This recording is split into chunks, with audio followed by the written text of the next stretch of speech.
Welcome to the Leadercast podcast, a weekly deep dive into the stories that transformed our guests into leaders worth following. I'm your host, Joe Boyd.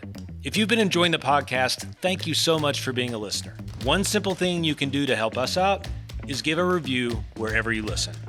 Today's guest is Kirsten Moorefield. She is the co-founder and COO of Cloverleaf, which is a company that uses AI coaching to help you use all those personality assessments that you take but don't use every day. I think you're going to love this episode. You're going to find out how curiosity is a secret weapon that can get you out of almost any jam.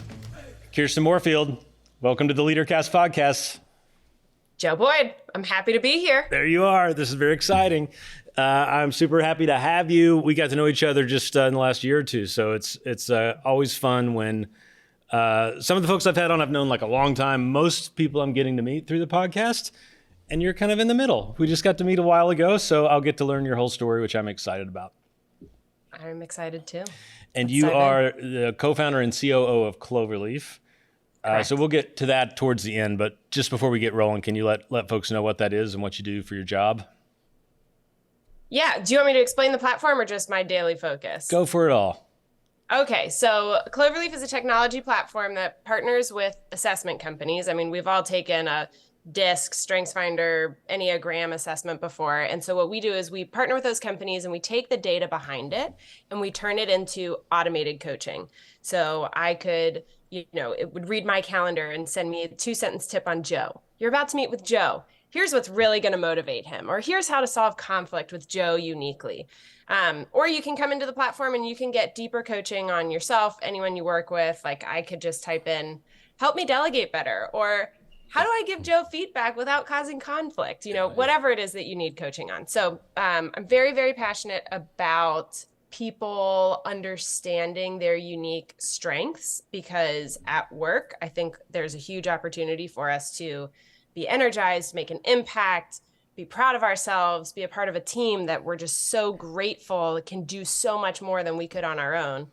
I know that's the potential of work. Unfortunately, we usually experience the inverse of that. And so that's really the mission that we're on at Cloverleaf, is to unleash people to do their best work. My day-to-day focus is over our product. So that's design, engineering, product management, as well as marketing, branding, and people. So that sounds like a lot, but I have a great team with me. And my biggest focus is more right now in this moment on marketing and brand. It also sounds like a startup when you have that many things that you're working on. Well, thankfully, I really do have a great team under me at this point. So yes. And you all are what, 5 or 6 years in? Is that right? Yeah. I've been doing this full time for almost 7 years. Okay. Awesome. So are you, because of what you do, are you familiar with all the assessments? Can you kind of have that conversation with anyone at any time? I love assessments. Yeah. My co-founder, my business partner, does not like assessments. So we're a nice mishmash. Yeah. So if I say I'm an INTP and an Enneagram 7 with a 6 wing, and I think on the DISC I'm IS, would that make sense? I think the middle ones are the high ones. So now you know all about me. I know so much about you now, Joe. Okay. What's your Myers-Briggs? I'm an INFP, an idealist, a counselor, quiet, good listener. There you go. Now I know everything about you. Okay, so let's go back in time, if we could. I don't know if you always wanted to be a tech startup entrepreneur or not.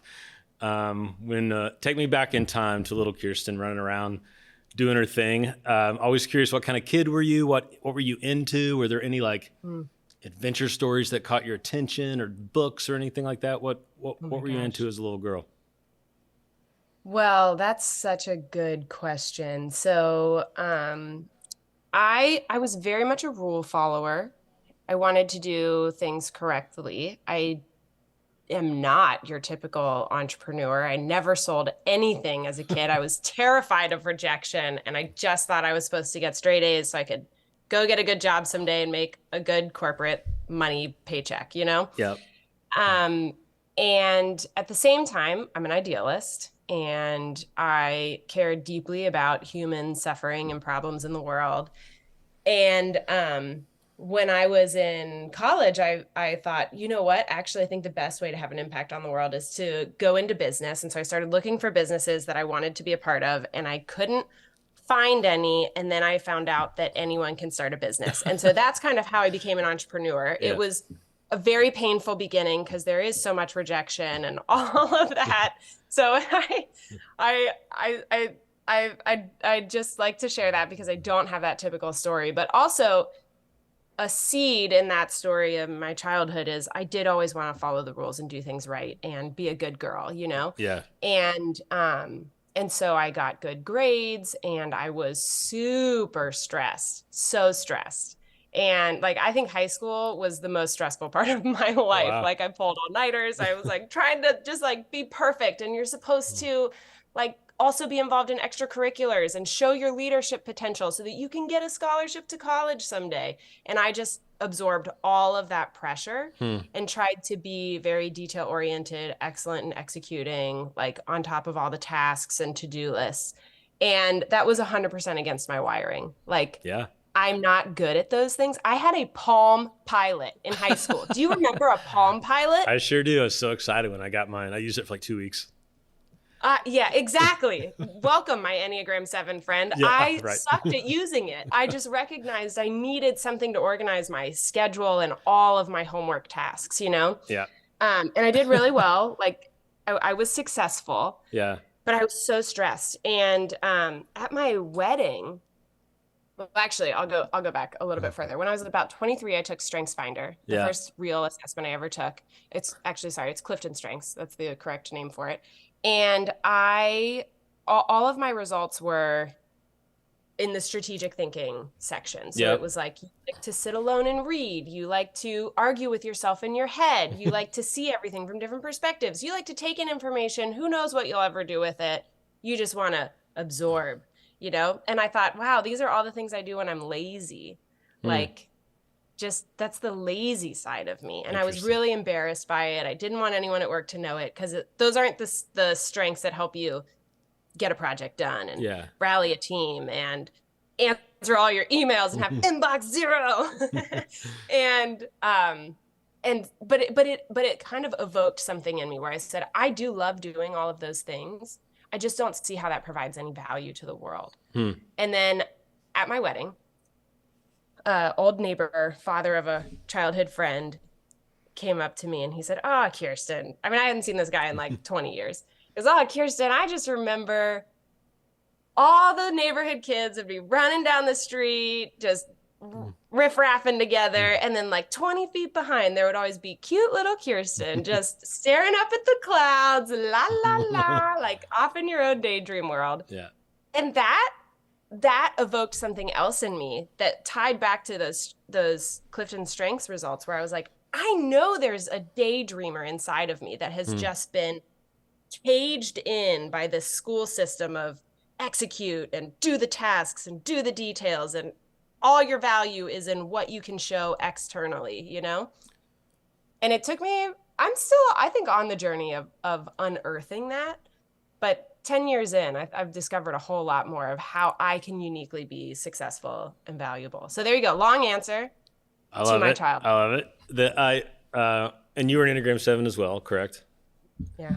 Which is how we entered the Enneagram. We are free to move around once we get in there. That's what I tell people. Yes. And some folks, I'm sure there's like a percentage of the podcast listeners that just hit fast forward whenever I say Enneagram because they're tired of me talking about it. Because this is technically not an Enneagram podcast. The sort of life you were living as a little girl is more like what I would expect to hear in like a 3 or a 1 kind of Enneagram, like very success driven, very detail oriented. So it's interesting to realize that you were sort of living out of type because of some kind of internal, external pressure to be something other. Are you a firstborn? Because it also sounds very firstborn-ish. No, I'm the youngest of 2. Okay. So I'm just an anomaly in a number of ways. My firstborn is like a youngest, so it's all. It doesn't exactly work out, but that you definitely have that sort of firstborn story, right? That kind of drive. Yeah. So I'm curious, when was Cloverleaf your first the first business you started, or did you start something before that? Cloverleaf is the first business I've started, but it was not the business I intended to start. Okay. So I actually, when I was probably 22, I started working on a business plan for a fair trade fashion company.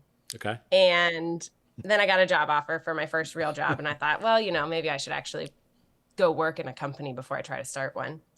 And then when I was at, like 3 years into that job, I was married, I was pregnant, and I planned to leave that job when I had my kids so that I could go start the fair trade clothing company. Mm-hmm.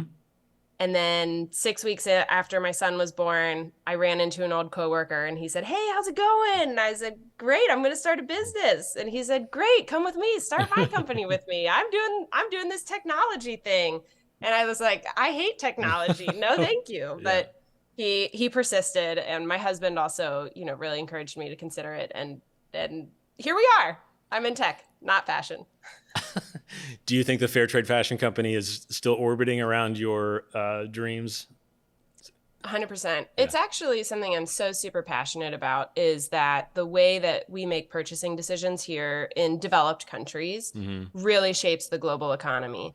And I think a lot of people don't know enough about that. And then I think the people who do know about it just don't know how to actually act on that knowledge. Like, where do you buy your clothes? Where do you buy your kitchen pots, yeah, to try to make the world a better place? So I think that there's definitely something there. And, 7 years into technology, I think it probably actually involves something more about technology enabling that information and purchasing decisions to be more transparent of where was it manufactured, how was it manufactured. I don't know, Joe. We'll see how exactly it pans out. But I think there's something brewing for probably the next decade. Sure. There's always something. People like us, we have to have several daydreams out there, or we can't do the day to day. I do want to ask you, like, you didn't plan on going into tech. Sounds like just kind of happened because of our buddy Darren. I know Darren as well. He called you. He was the mentor calling you forward in your story to be a tech baroness. So my wonderment is there are still certain sort of industries that are very male dominated, and tech traditionally is one of them. I'm wondering, as a female entrepreneur, if that has just been an issue for you, if you've had any learnings about that or not. Yeah, my first job was actually in the marketing creative world, which is usually a little bit more skewed female, but I was the only woman in the room of men most of the time. Okay. And at first that was actually quite uncomfortable to me because I grew up really only with girlfriends. I never really made a lot of male friends. I didn't have a brother. And it just became very normal. I forgot about it, really. Yeah. So by the time I entered the tech world, it didn't really stand out to me. I was concerned, like when I was pregnant with my second child, was during the business and raising capital. And I was concerned that would be a stigma, specifically with investors. Nobody's ever said anything to me directly, so I don't know that it's a stigma. Yeah. It might have put some roadblocks in the way. There have been conversations along the way where things didn't go well with a potential investor or partner. And Darren actually is the one to suggest, I wonder if it's actually because that gray-haired white man has a stigma against women. And I'll be like, oh, I didn't think about that. I think it's honestly not helpful to think too much about, because starting a tech company is hard, even for a rich white man. Like, it's hard for anybody. Yeah. And so I think it's not helpful to blame it on my gender. However, I do think it's really helpful to celebrate it. Like I make an effort to celebrate being a female founder externally, who is a mother and who is a wife and who is, like I try to make myself a model to show other people it's available, because I think a lot of women don't do it because they don't think it's possible, or they don't even know of it as an option. I didn't know about it as an option. I didn't even know venture capital was a thing, and now I think it's awesome. Yeah. Hard, has its problems, but I never would have been able to start a a company that can scale this way and have an impact on this many humans if there wasn't venture capital. So I think it's potentially a great equalizer, and I want more women to know about that. Love that. So I would say a few of our listeners, who knows what percentage? I have no idea who listens. Hi, everyone. But I know people listen because the data tells me that.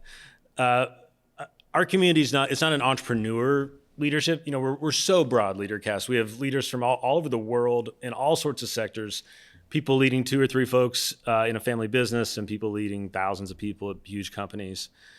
But I do wonder, when we have sort of entrepreneurs on, and we talked about venture capital a little bit, that to many leaders, that is a kind of a foreign world. They may be they may be a manager at a Fortune 500 company, or they may be, we have a ton of folks that operate franchises like Chick-fil-A's or Waffle Houses or tire discounters or something like that. Yeah. So, but I'm curious, if you were to leave what you've done now and go to a quote more traditional job, what are the lessons you feel like you've learned as an entrepreneur or even in that venture capital world that you feel like you could take to, if you were, I don't know, going to be a creative director at Procter & Gamble or something like that? Yeah. Well, I think when it comes to venture capital, it's really just about finding ways to pitch a vision, right? Yeah. And you have to do that anywhere. You have to do that everywhere you work, even if you're, a line worker on some manufacturing floor. You're going to see an opportunity for an improvement and you've got to pitch it. Right. You've got to persuade people around you. And so I would say, the transferable skills there are many, but one of the most important that I've learned, and this is also something I learn in leading people, is that there are so many different ways that people make decisions. And the most effective thing you can do is gather all of the data, all of the pushback, all of the rejection, all of the friction, all of the worries, all of the no's and the concerns, and find what is really the thematic through line of that you need to get a better answer to. So, I am Enneagram 7, I'm INFP. I'm all big ideas, big vision, and trust me, it's going to be amazing. Yeah. And there's other people who need to understand A plus B in the history of this type of thing has equaled C. And I don't think about that normally, but I can go and figure that out and I can communicate that way. Or again, back to the big picture and the vision, I am not good at thinking 50 questions deeper. But if nobody does on my team, then my idea will never happen. So I actually need to surround myself with those people who will poke holes in my ideas, which younger Kirsten, pre-leadership, pre-venture capital, I thought those are the jerks in the world who don't believe in me, which is not true. Yeah. They just have a different strength, and I need that strength. I need their critical thinking. I need their doubt and their worry. And I'm going to try to put a positive spin on it for them so they don't feel the weight of their negativity, or of their worries, which can become negativity. But I'm going to treat that like a superpower and ask for it, and then find solutions to all the potential problems that they're seeing. So that's that. I think if I could summarize that, it is different people see the world differently. And you need to understand that so that you can not only persuade people, but so that the thing that you are building becomes the best it can be. That reminds me of one of my very favorite quotes from Ivan Illich, who is a philosopher. Do you know him at all? I didn't know him. I only know him because I found this quote and then I learned about him. It goes something like he was asked, what's the best way to change the world? Is it through peaceful resistance or violent reform? A student of his asked him that, and he said, neither. If you want to change the world, you must tell an alternate story. And to me, that is just kind of stuck to my heart and mind through my life. That's the only way people actually ever take action, is if they hear a story that's different than the one they believe, but they want to align with, which is what a great pitch is, right? You're telling a different story. Yeah. Cool. Thanks for letting me share my quote on my podcast. Appreciate that. It's also what good leadership is. Another quote I like, I can't remember who said it. It was like St. Augustine or something, was, if you want people to build a ship, don't make a task list for them. Give them an endless longing for the sea. Something like that. I butchered that quote, but it's basically cast the big vision, tell the better story. Yeah. give people that longing through a good story. And of course, you're doing that internally with your team too, right? Kind of, 100%. it's never enough to just wake up and get your tasks done in the long term for people. Good. So one of the things I wonder about in in what you do day to day is just I feel like there's a lot of sort of dysfunctions that generally creep into most workplaces. Never any I've led, ironically. They've all been right, fine. Joe. But what's interesting is I feel like you in your work are kind of in the middle of everyone's dysfunction every day, which is an interesting place to live. I'm sure, like any great therapist, you can't own it too much. People are just people, and they do their thing. But I am wondering about any themes you've seen that maybe ones you might not have predicted 6 years ago, as you help all these organizations and teams and companies be better teams. What themes have emerged in terms of leadership that the best leaders are able to do, or to habits that maybe they have on a daily basis that help their teams through their dysfunctions? I mean, I think so much of it comes down to curiosity in the leader. And then they model that, and their team picks up on it and starts to follow that mindset as well. So, I mean, I can give you a real fresh example that's very personal. We're right now, our team, I've just stepped into taking more ownership in marketing. Yeah. And we are realizing that, 6 months ago, we found out, hey, we should really target this one type of persona.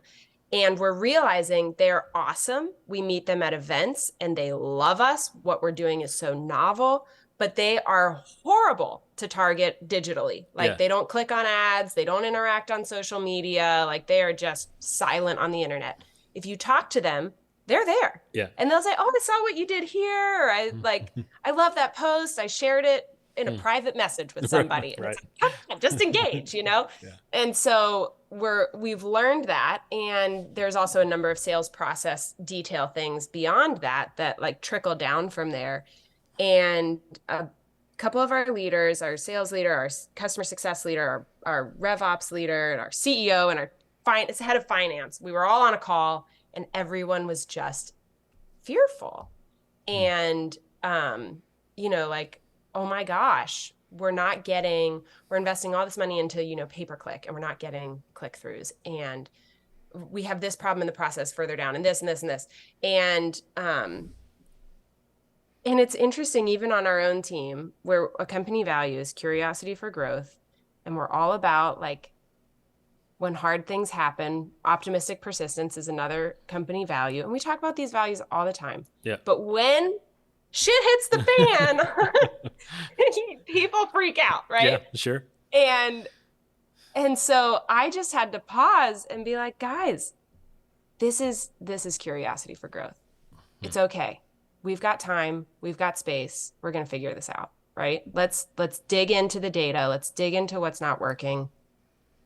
And we're going to find a way out. We're going to find a solution. And so I think that is key. And some people on the call were really wanting to just get an answer.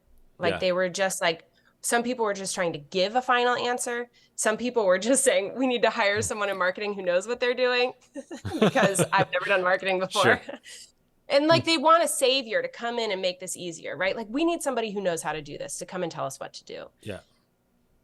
Which I understand that. Unfortunately, we don't have the budget for it, but I also think that we're capable of figuring it out with our own curiosity. And so I think, telling people, hey, we're just going to lean in and be curious in this.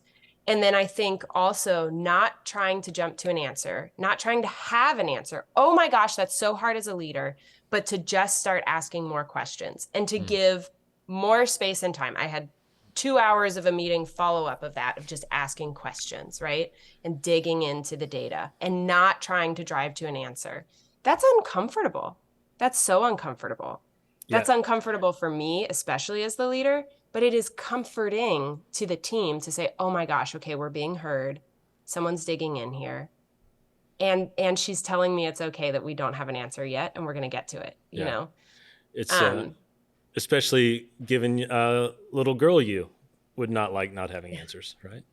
Yeah, yeah, little girl me would have been like, ooh, fun data, let's dig in. Grown up me is like, oh my gosh, we've got payroll and we've got, runway. Like, it is actually hard to make space and time for being curious. But when you can do that, and in a constrained time frame, because at some point you got to make a decision and go, right? But when you can do that, it just makes things better. And I think that also goes to a personality level as well. So another thing that's loud and clear in our data on the platform, people take these assessments and they can organize themselves into teams. And so you can see your team's assessment results together, and loud and clear in the data over and over and over. The common thing that we see is that managers hire themselves.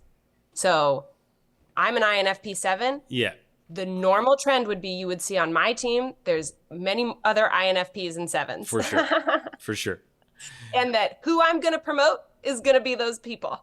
And as somebody who knows this, actually another thing on DISC, I'm a DI, which is like, give me a problem and I will crush it, I promoted somebody who is an SC, like the exact opposite of me. She's like so quiet in meetings. She is going to like not tell people which way to go at first. She's going to take a lot of space to just like listen and explore. And at first I thought, my goodness, this woman has got to get to the point. I've watched her facilitate a few meetings and I thought, this is not going well. And then I realized the outcome of that when I gave it a few weeks was so much better than anything I would have done in my impulse. Right. And I think, and then ultimately I ended up promoting her to take over a lot of my responsibilities. And I think that is so important for leaders. That comes back to that curiosity of look for people who are different than you. Be curious about what they're seeing that you're not seeing, and then how you can harness that to actually make a better final result for whatever productivity thing you're working on. Yeah. And there's so much to pull out of that. I love the idea that I've never heard anyone say anything kind of like our curiosity can get us through this. Because I definitely have been in the position where I would love to hire someone, but I can't pay them 5 times what I'm even making. Like there's sometimes you can't hire yourself out of things. But I love the idea of people believing their curiosity can find a pathway out, because I think that's true, but I've never heard anyone quite say it that way. The other thing I thought of is I fly a ton, and I used to have a little bit of flight anxiety. It's mostly gone away. But what I learned is you look at the flight attendants. So I had like a crazy turbulent flight a couple days ago, and it started to come back like what I used to feel like 10, 15 years ago when I get nervous. And I just look up and one of the flight attendants is just like playing Candy Crush. I'm like, I'm good. I'm okay. And so people like look to the leader to see how calm you are, right? And the third thing is I love the idea of like so many of us, almost everyone has values as a company, but I thought of like the idea of how military folks kind of return to their training in high stress, or sports, professional athletes, or their training becomes instinct. And sometimes the job of the leader is just to remind people, like, we've been trained for this. We know what we're doing. Like just rely on your training kind of thing. I think values are a superpower of an organization that are like, I used to be really hesitant on how we could talk about them so that it didn't feel stereotypical and dry, Like a checklist you have to do. Yeah. Yeah. Or like something that comes up once a year and your leader is like, I'm disappointed in you. Why aren't you leaning into curiosity for growth? And you're like, what is curiosity? I've never even heard, like, that's a value. You forgot our 17th value. Yeah. So we actually, that's something I always love to tell people about, is we use this tool called Bonusly, and everyone can give each other clovers, or that's what we call them, but it's points, right? And they give each other public shout outs. It's just kind of like a feed of company celebrations. Oh, interesting. Yeah. Of, hey, Mindy, thanks for leaning into curiosity for growth. I know this is really confusing and we're going to find our way through. And you said this in the meeting. Thanks. Like it's just a public shout out. And it's not just empty points. it's dollars. It connects to real money value. And so as a company, we give everyone $10, which is 100 Clovers a month to give out to people. And that really adds up across the whole company. Cool. I mean, somebody just got back from her honeymoon where she paid for her Airbnb with Clovers, right? Oh, that's awesome. So that's called Bonusly. This that isn't an advertisement. Although it could be if you want to sponsor the podcast. This is 100% me evangelizing a tool that I think is wonderful. Yeah. And it has totally helped make values not just something leadership has to bear the brunt of internally evangelizing, but where people truly celebrate it in each other every single day inside the company. I'm going to conclude our podcast by also evangelizing a product that I'm not getting paid to, which is Cloverleaf. So I don't know if this is your actual value proposition, but when I talk to people about what you all do, I just say, do you know how we always spend money on assessments when people join a company and then really never use them? And everyone's like, yeah. I'm like, Cloverleaf, it works it into your day to day. So you're using it every day. And sometimes it makes me want to work for you because everyone was like, I need that. So I hope you get that reaction a lot. But seriously, this is not a paid advertisement for folks out there that would like a tool to help them use those assessments that they've invested in their folks. What's the best thing they can do to connect with you on Cloverleaf? Yeah, I mean, you can just go to cloverleaf.me and start a free trial and experience it for yourself. You've probably taken those assessments before yourself. You can just enter your results and start receiving automated coaching. It's even better when you invite in a few other people that you work with, and it's even better when you connect your calendar. And then you can start to see how the ecosystem of coaching that can happen. Also, of course, happy to talk. You can just LinkedIn me. I'm pretty active on LinkedIn these days. So just send me a DM and I'll make sure you get connected to the right person on the team who can help you with whatever your specific scenario is. Thank you, Kirsten. Thanks so much for being on, and have fun the rest of the day being a tech entrepreneur. Have a good day. You have fun on your private jet flying back down to get sunburned somewhere. Sure, that's not happening. Okay, bye.